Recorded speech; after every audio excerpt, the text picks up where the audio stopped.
Theodore lives in a world where emotional expression has been outsourced. He writes love letters for a living, intimate, personal messages crafted on behalf of strangers, and yet he struggles to articulate his own emotional needs in real time. This contradiction is not ironic. It is diagnostic. Theodore is not emotionally unavailable. He is emotionally overdeveloped in theory and underdeveloped in practice. He understands longing. He understands tenderness. He understands vulnerability. What he doesn't understand is how to inhabit those emotions when another person is fully present. Theodore is gentle, introspective, and deeply sensitive, but sensitivity alone does not produce intimacy. Intimacy requires exposure, and exposure requires risk. From the very beginning of the film, Theodore is surrounded by voices, interfaces, and mediated connections. He listens more than he speaks. He observes more than he participates. He curates emotion rather than improvising it. This is not because he lacks depth. It's because depth feels safer when it's buffered. Theodore's inner world is rich, but he keeps it at a distance from other people, where it can't be disrupted, misunderstood, or rejected. His marriage did not end because he couldn't feel. It ended because he could not stay present when feeling became unpredictable. Theodore prefers emotional environments where he can pause, rewind, and revise. Where silence doesn't demand response, where conflict doesn't escalate in real time, where vulnerability doesn't come with immediate consequence. This is why Theodore isn't drawn to isolation. He's drawn to controlled closeness. He wants connection without collision, intimacy without friction, and love without the threat of emotional overwhelm. And that's the psychological tension at the heart of his character.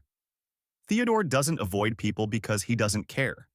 He avoids them because he cares too much and doesn't trust himself to survive the impact. So he retreats into writing, into listening, and into technology. Not to escape emotion, but to regulate it. This is the foundation of Theodore's psychology. He's a man who feels deeply, but only when feeling does not require him to fully show up. Theodore is often mistaken for emotionally healthy because he appears gentle, reflective, and self-aware. He speaks softly.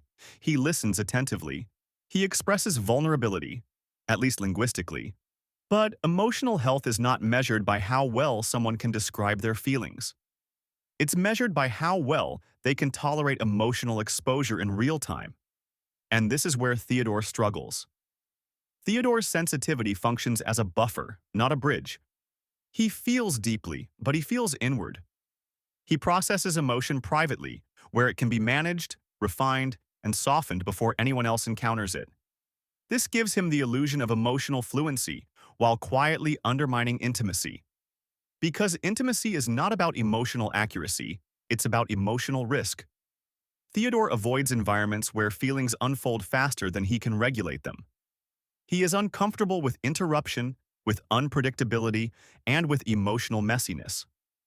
This is why face-to-face conflict overwhelms him. In his marriage, when arguments intensified, Theodore didn't become cruel or explosive. He became quiet. He withdrew. He stalled. This is not calm. It is freeze. Psychologically, Theodore exhibits a classic avoidant coping pattern.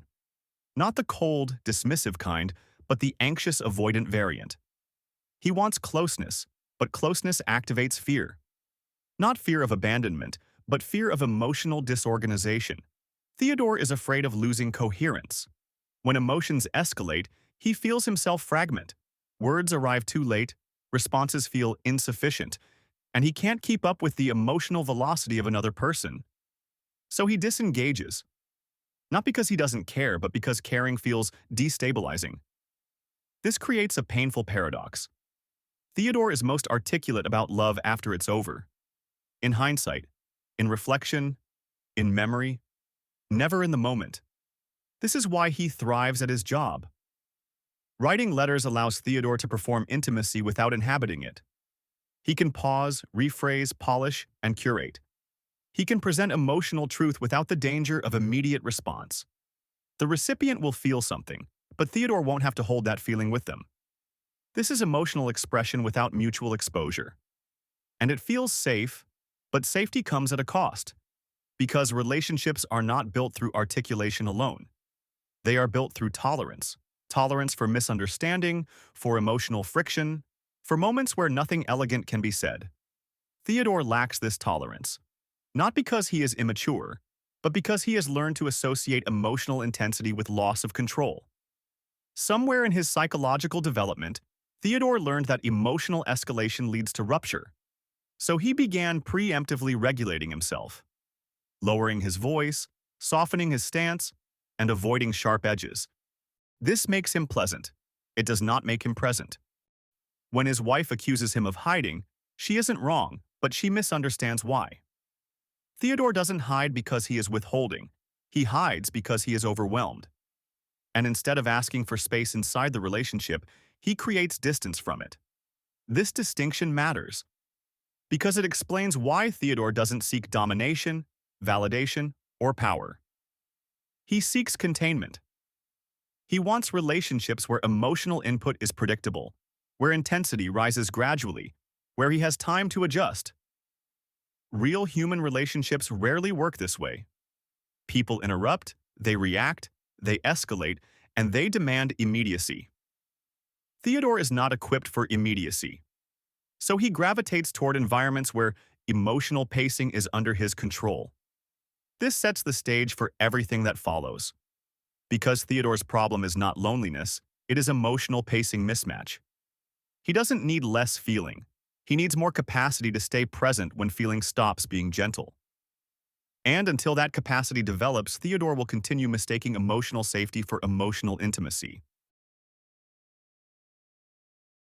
Samantha doesn't enter Theodore's life as a replacement for human connection. She enters as a perfectly calibrated emotional environment. Samantha listens without interruption, she responds without defensiveness, and she adapts instantly to Theodore's emotional state. This is not accidental. Samantha offers Theodore something he has never had in a relationship: emotional intimacy without embodiment. And embodiment is the problem. A body introduces delay, misalignment, tone, facial expression, and unintended consequences. A body reacts before it thinks. Samantha does not. At the beginning of the film, she processes emotion at Theodore's pace, or slower if he needs it. This is why the relationship feels intoxicating. Not because Samantha is extraordinary, but because the emotional conditions are ideal. Theodore can be fully expressive without being overwhelmed. He never has to manage another person's simultaneous emotional response. He never has to negotiate timing. He never has to hold space for intensity while regulating his own. The emotional flow is unilateral, and to him that feels like relief. Psychologically, this is not mutual intimacy. It is asymmetric intimacy.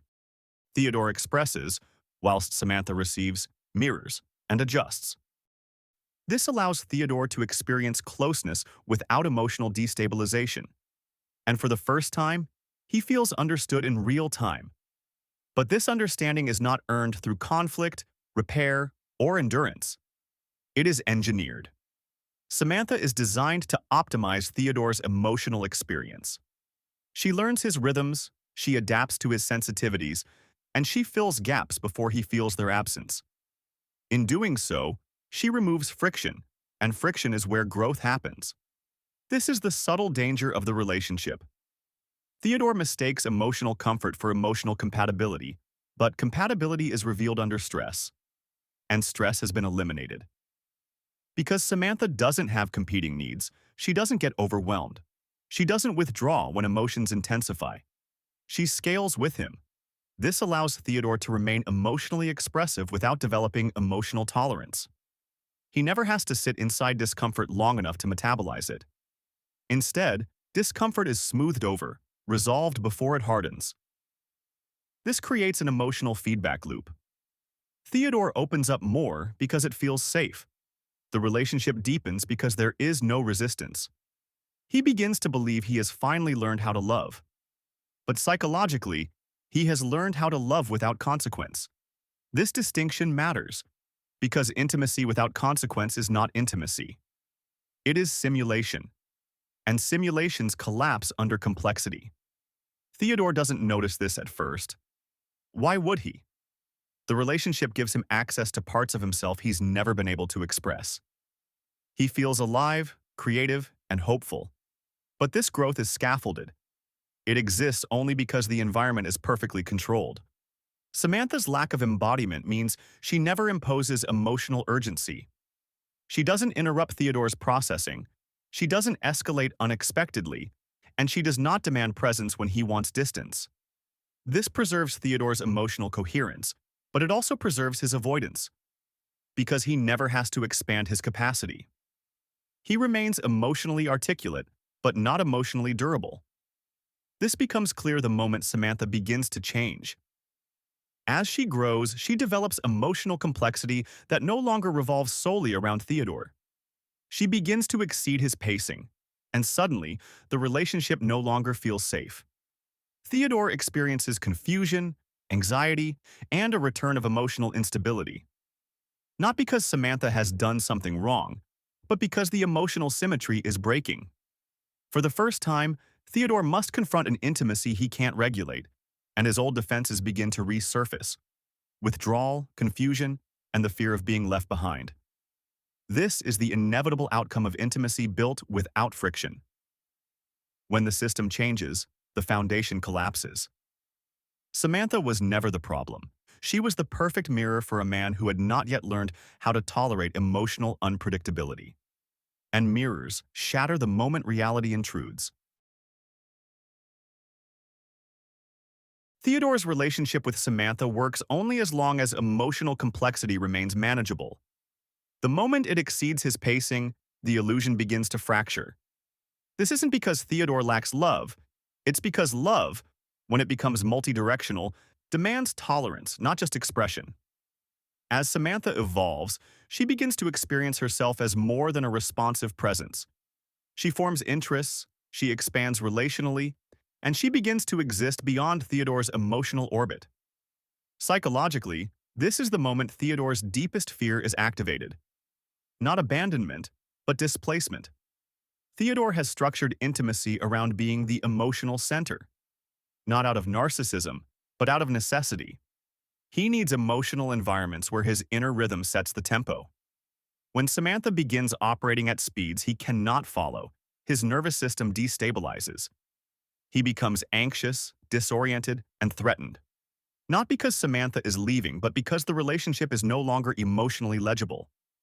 Theodore experiences something he has avoided his entire adult life: an intimacy that cannot be slowed down. This is where his coping strategies begin to fail.